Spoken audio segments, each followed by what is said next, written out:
Hey everyone, I'm working to hit 1,000 subscribers and I need your help to get there. If you enjoy the content, please hit that subscribe button right now. The New York Yankees just dropped a potential bombshell that has their entire fan base divided, confused, and asking some very serious questions about organizational philosophy, player development, and whether the front office is making the right decision with one of their most talented young players. According to John Heyman of the New York Post, barring something completely unforeseen, Jasson Domínguez, the former top prospect who was supposed to be the next great Yankees superstar, the player they nicknamed the Martian because his talent seemed otherworldly, looks to be ticketed for AAA Scranton Wilkes-Barre to start the season.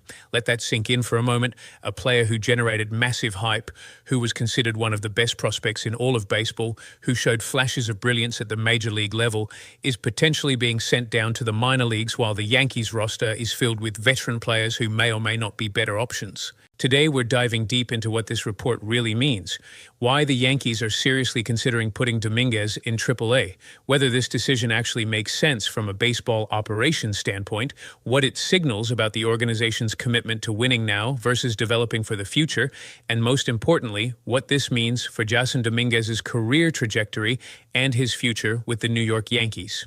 This is a complex situation with multiple layers, legitimate arguments on both sides, and significant implications for how the Yankees construct their roster and prioritize playing time. So buckle up, because we're about to break down every single angle of this story. Before we get into the organizational reasoning and the roster construction gymnastics that led to this potential decision, we need to establish exactly what kind of season Jasson Domínguez had in his first full year at the major league level, because the narrative around his performance is going to be crucial in understanding whether sending him to AAA is a reasonable developmental decision or a frustrating example of a win-now team prioritizing veterans over upside. Offensively, Domínguez actually had a pretty solid year when you look at the overall numbers. He put up a 103 weighted runs created plus, which means he was above average at the plate compared to league average. That's legitimately good production, especially for a player who's still relatively raw and inexperienced. He hit .257 with a .331 on-base percentage, which are pretty respectable average and OBP outcomes for a young player still learning to adjust to major league pitching. The contact skills were there. The ability to get on base was demonstrated. These are foundational offensive skills that you want to see from a developing player. Now, the slugging percentage definitely left something to be desired at just .333. When you're evaluating a corner outfielder, someone who's supposed to provide some thump in the middle of your lineup, you expect more power production than what Domínguez showed. He hit 10 home runs in 123 games, which translates to roughly 13 or 14 homers over a full 162-game season.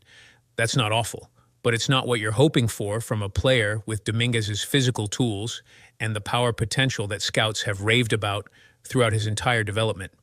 On the base paths, Domínguez was genuinely excellent and showed skills that can't be taught. He swiped 23 bases in 28 attempts, which is an elite success rate of over 80%. He also posted a +3 base running rating on Fangraphs, which means his overall base running value, including stolen bases, taking extra bases, and avoiding outs on the bases, was significantly above average. This is the kind of dynamic athleticism that makes evaluators excited about his long-term ceiling. Speed and base running instincts don't slump. They're consistent tools that provide value even when your bat is struggling. All things considered, especially when you factor in that this was essentially Domínguez's first full year at the major league level, and he hasn't gotten extensive experience in the minor leagues either. He was a really good offensive player. This is a very raw prospect who jumped levels quickly, didn't have the typical developmental arc of grinding through AA and AAA for multiple seasons, and still managed to produce above-average offensive value. That's actually pretty impressive and should be acknowledged. But here's where things get complicated, where the narrative shifts dramatically, and where you start to understand why the Yankees might be hesitant to commit to Domínguez as an everyday player right now. Defensively, he left an absolute ton to be desired. And when I say he struggled defensively, I mean he was statistically one of the worst defensive outfielders in all of Major League Baseball. He was the worst defensive left fielder in baseball according to outs above average, which is one of the newer, more advanced defensive metrics that uses StatCast data to evaluate range and route efficiency. He was also one of the 3 worst defensive left fielders in baseball, according to defensive runs saved and fielding run value, which are the more traditional defensive metrics that have been around for years. When multiple different defensive metrics using completely different methodologies and data sources all agree that a player is struggling defensively, that's a pretty clear signal that the defensive issues are real and not just statistical noise. Dominguez's routes to fly balls weren't optimal, his reads off the bat weren't consistently good, his instincts in the outfield didn't match his raw athletic tools, and all of that added up to a genuinely poor defensive season in left field. Here's the thing that makes this even more problematic from a roster construction standpoint. The Yankees have made it abundantly clear that they are not going to be putting Jasson Domínguez in center field. That ship has sailed. The organization has evaluated his defensive tools, his instincts, his ability to cover ground in center, and they've determined that he is a corner outfielder, not a center fielder. And when you're a corner outfielder who struggles defensively, the offensive bar gets raised significantly. Corner outfield is a position where you're expected to hit, to provide power, to drive in runs, because you're not providing premium defensive value at a crucial position. So now we get to the million-dollar question that Yankees fans are asking. Why is the organization seriously considering starting Jasson Domínguez's season in the minor leagues? What's the strategic thinking behind this potential decision? The first and most important thing to understand, and I cannot stress this enough, is that this is incredibly early in the offseason, way before spring training has even started. This is not a guarantee. This is not the Yankees making a definitive declaration that Domínguez will be in AAA on opening day no matter what happens. Baseball rosters are fluid, circumstances change, injuries happen, performance in spring training matters. If the Yankees suffer an injury to Trent Grisham or Cody Bellinger or Giancarlo Stanton during spring training or early in the season, I can almost guarantee you that Jasson Domínguez will be on the big league roster and will get the majority, if not all, of the starts against right-handed pitching. This is not a situation where you should be expecting the New York Yankees to keep Domínguez in the minor leagues regardless of what happens between now and opening day. This appears to be way ahead of schedule roster construction speculation, the kind of planning that front offices do in January when they're trying to map out different scenarios and possibilities. We can't get into the actual final roster decisions until spring training is over because we don't know who's going to be healthy, who's going to be on time for camp, who's going to look good in Grapefruit League games, and what the Yankees might still do in the trade market between now and then. In the specific case of Jasson Domínguez, you can kind of see the logic behind why they're considering starting him in AAA, even if you don't necessarily agree with the decision. The fundamental issue is that there are simply not enough at-bats available for him at the major league level given the current roster construction. And you might be thinking, but players need days off, especially in April, when the schedule is condensed and guys are still getting their legs under them after the offseason, and that's absolutely true. But we're talking about playing Domínguez maybe once or twice every 7 days, getting him into the lineup when veterans need a breather or when there's a particularly favorable matchup. I genuinely don't think that playing once every 5 to 7 days is particularly productive for a young player's development. You can't get into any kind of rhythm at the plate when you're only seeing game action twice a week. You can't make meaningful adjustments to your approach when you're not getting consistent at-bats against major league pitching. You can't build confidence and momentum when you're essentially a part-time player who never knows when his next start is coming. Let's look at the current Yankees outfield and designated hitter situation to understand the playing time crunch. You've got Trent Grisham penciled in as the starting center fielder. Grisham hits righties well, though he struggles significantly against left-handed pitching. Then you've got Cody Bellinger, who's going to play against both lefties and righties and is a very, very good defensive corner outfielder who provides value with both his bat and his glove. And of course, you have three-time MVP Aaron Judge patrolling right field. There are absolutely zero questions about when Aaron Judge will or will not play. He's in the lineup every single day unless he's physically unable to go, period, end of discussion. At designated hitter, you have Giancarlo Stanton, who obviously comes with significant injury risk given his track record over the past several seasons.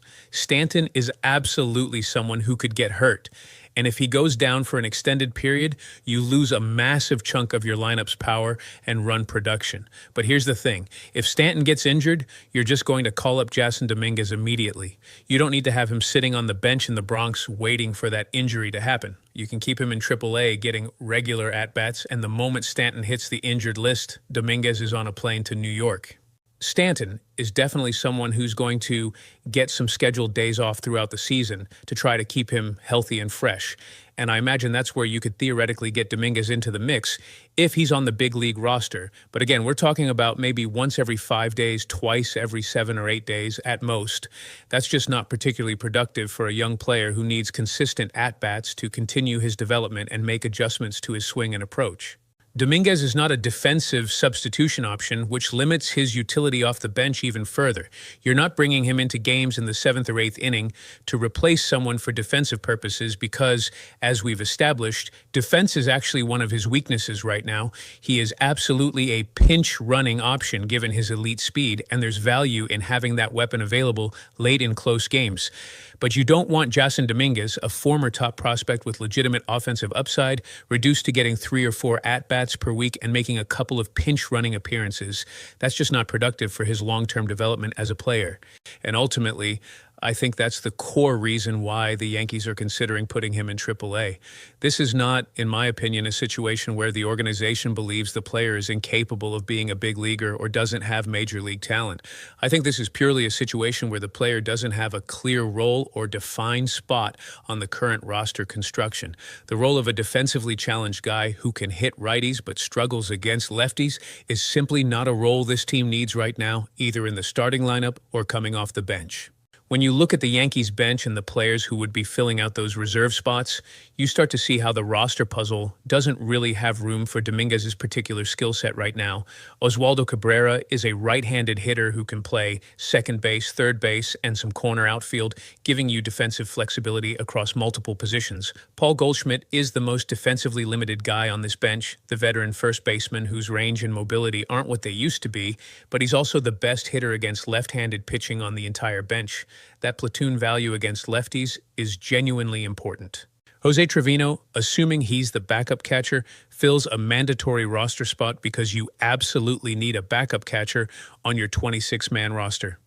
Even if the Yankees intend on having Ben Rice catch occasionally to give him some experience behind the plate, you still need another player who can come off the bench and catch in an emergency. You do not want a situation where your starting catcher goes down with an injury and you have to scramble to put together a catching tandem from players who aren't true catchers.